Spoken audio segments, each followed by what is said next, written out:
Welcome to Daily Scripture Reading. I do not own the rights to this music. Judges chapter 8, beginning at verse 1 and ending at verse 21. This is the New King James Version. Now the men of Ephraim said to him, "Why have you done this to us by not calling us when you went to fight with the Midianites?" And they reprimanded him sharply. So he said to them, "What have I done now in comparison with you? Is not the gleaning of the grapes of Ephraim better than the vintage of Abiezer? God has delivered into your hands the prince of Midian, Oreb and Zeb. And what was I able to do in comparison with you?" Then their anger toward him subsided when he said that.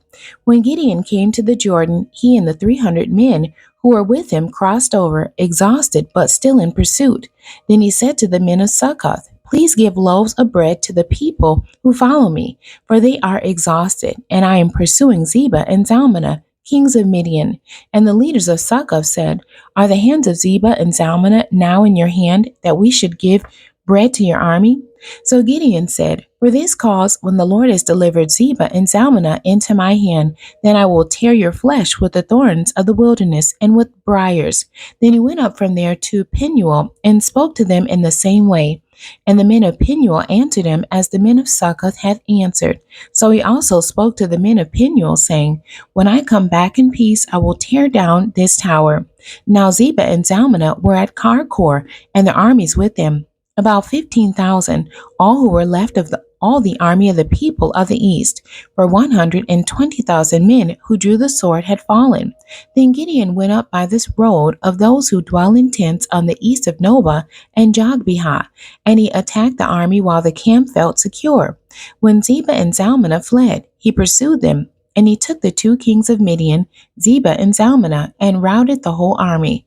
Then Gideon the son of Joash returned from battle from the ascent of Heres, and he caught a young man of the men of Succoth and interrogated him. And he wrote down for him the leaders of Succoth and its elders, 77 men.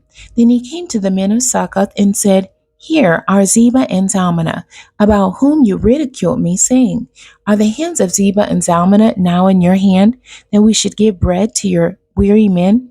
And he took the elders of the city and thorns of the wilderness and briars, and with them he taught the men of Succoth. Then he tore down the tower of Penuel and killed the men of the city. And he said to Zebah and Zalmunna, 'What kind of men were they whom you killed at Tabor?' So they answered, 'As you are, so were they. Each one resembled the son of a king.'